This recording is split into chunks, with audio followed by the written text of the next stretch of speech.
Ok, então vamos continuar a nossa conversa. Nessa segunda parte a gente vai falar sobre extensões dos termos e qualidade e quantidade das proposições, iniciando aí por extensões dos termos, né? Lembrando que o termo é uma representação verbal, né, uma manifestação verbal de um conceito, né? Não esqueçam disso.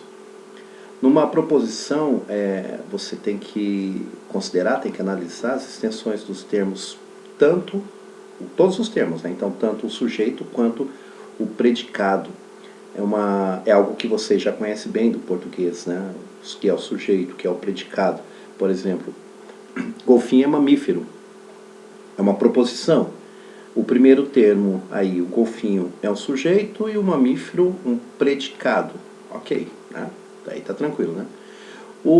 Os termos em suas extensões pode ser universal ou total, né? Quando engloba todos os indivíduos de um grupo, né? Ele abrange aí a extensão total de um termo, né? Toda a extensão de um termo, ou particular, quando ele abrange uma parte do termo, né? Não extensão total.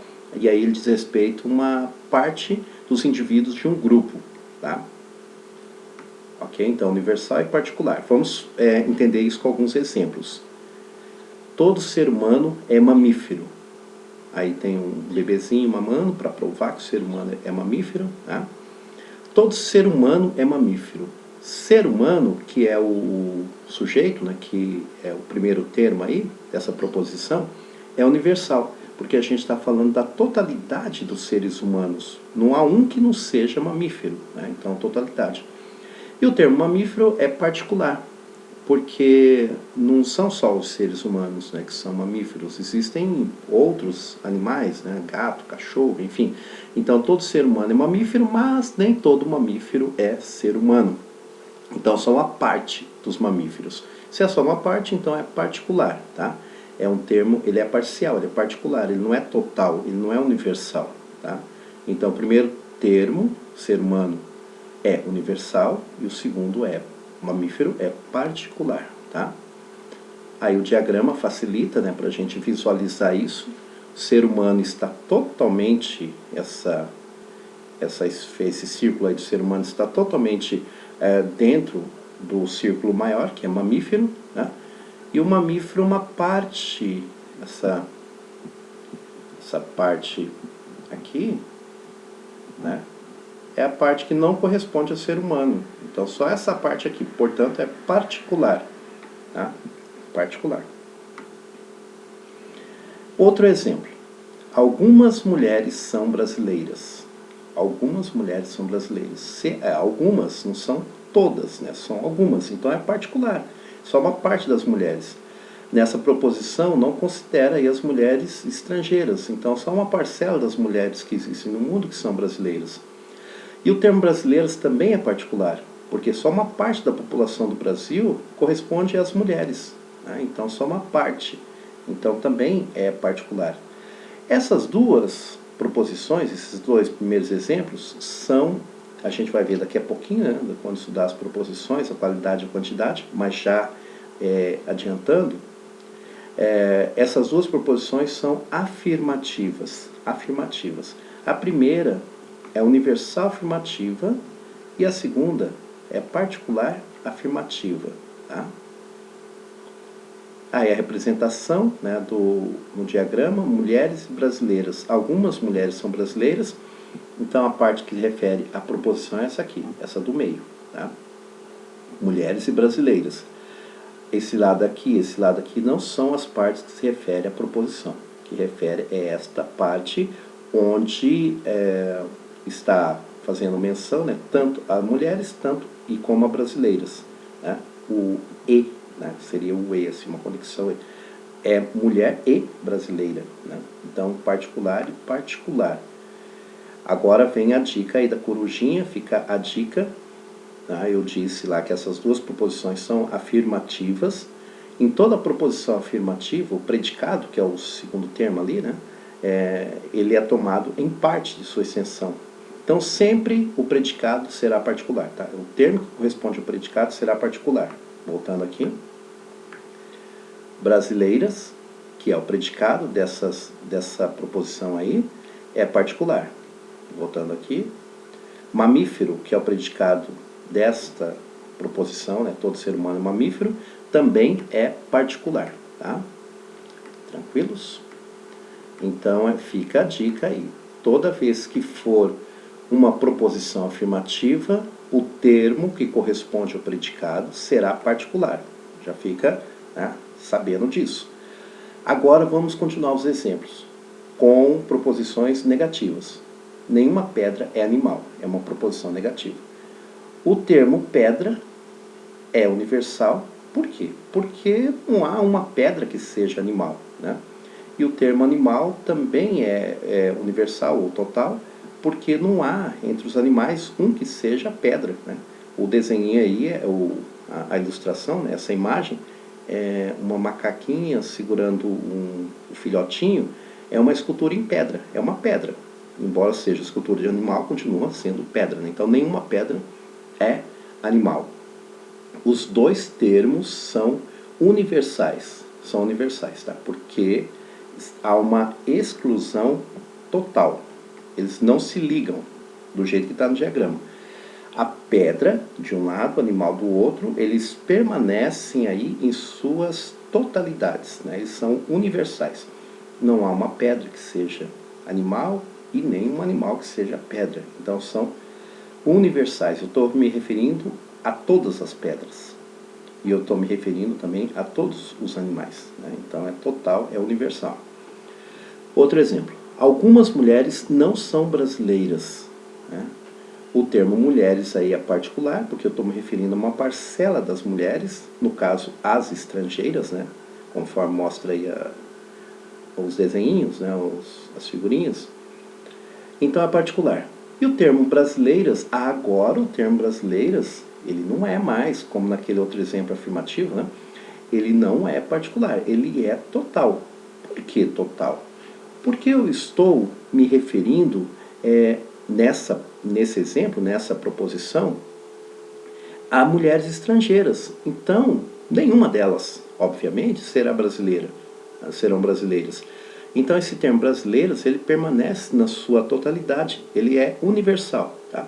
O termo brasileiras é universal, pois de todas as brasileiras, não há uma que se refere ao termo mulheres, que são todos aí, neste caso aí, né, neste exemplo, são as estrangeiras, né?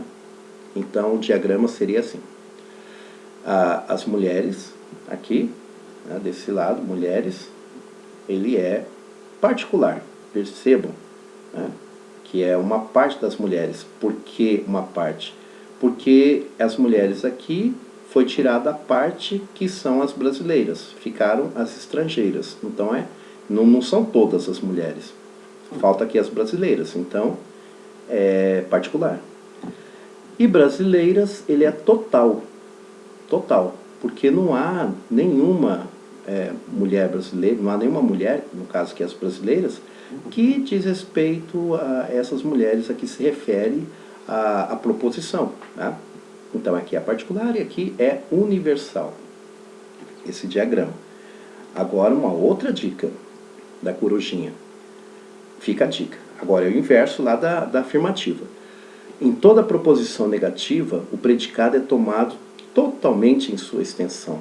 Portanto, o termo que corresponde ao predicado será sempre universal, tá? Percebam? Quando a proposição ela é afirmativa, o termo que corresponde ao predicado, ele é particular, sempre particular. Agora, quando a proposição é negativa, o termo que corresponde ao predicado, ele vai ser sempre universal, tá? Essas duas dicas são importantes, porque na hora que você está respondendo, vamos imaginar que esse assunto, lógica, caia no Enem, no vestibular, alguma prova que você estiver fazendo, aí você lembra que essa proposição aqui é afirmativa, então o segundo termo, o termo que corresponde ao predicado, ele é particular. Agora, essa proposição aqui é negativa, então o termo corresponde ao predicado, ele é universal, tá? Então não esqueçam disso. Continuando. Agora o outro assunto que é as proposições, qualidade e quantidade das proposições.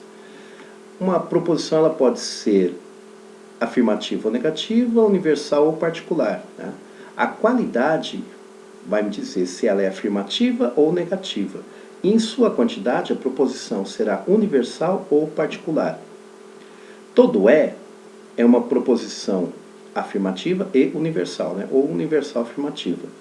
Nenhum é universal negativa. Algum é particular afirmativa e algum não é particular negativa. Tá? Então aí a gente verifica as proposições em sua quantidade e em sua qualidade. Tá? E quando a gente diz uma proposição universal afirmativa, universal negativa, particular afirmativa ou particular negativa, a gente está considerando o termo que corresponde ao sujeito, tá? Ao sujeito. Porque todo é, aqui, voltando aqui, todo é, algum é, nenhum é, algum não é, a gente está se referindo ao termo que corresponde aí ao sujeito, tá? E as proposições, conforme aí a sua quantidade e qualidade, elas são representadas por vogais, por essas vogais. A, I, E, I, O. Tá? O A, universal afirmativa. O I, particular afirmativa. O E, universal negativa. E o O, particular negativa. Aí a corujinha dando uma dica de novo, para não esquecer, aí fica bem facinho, né? Você diz afirmo, olha lá, tem o A e tem o I. Então são as proposições afirmativas. Ou nego, tem o E e tem o O. São as proposições negativas. Tá? Então o A e o I, afirmativas, E e O, negativas. O A, universal, afirmativa. O I, particular, afirmativa. O E, universal, negativa. E o O, particular, negativa. Certo? Exemplos. De universal afirmativa. Todo morcego é mamífero. Todo morcego. Então é universal e estou afirmando alguma coisa. É mamífero. Né? Particular afirmativa. Algum morcego é mamífero. Algum morcego é mamífero. Se todo morcego é, a parte acompanha o todo, né? O universal. Se todo morcego é, uma parte dos morcegos também serão. Tá? Então, todo gato é felino. Se todos os gatos são felinos, alguns gatos também são felinos. A parte sempre acompanha o todo. Né? Universal negativa. Nenhum morcego é ave, algum morcego não é ave. Se não há morcego que seja ave, então determinado morcego, um grupo lá de morcegos, consequentemente, necessariamente também não serão aves. Né? A parte acompanha o todo. Tá? Quadrado de oposições é um assunto já para outra aula. Obrigado de novo, até por enquanto, e a gente já se fala novamente.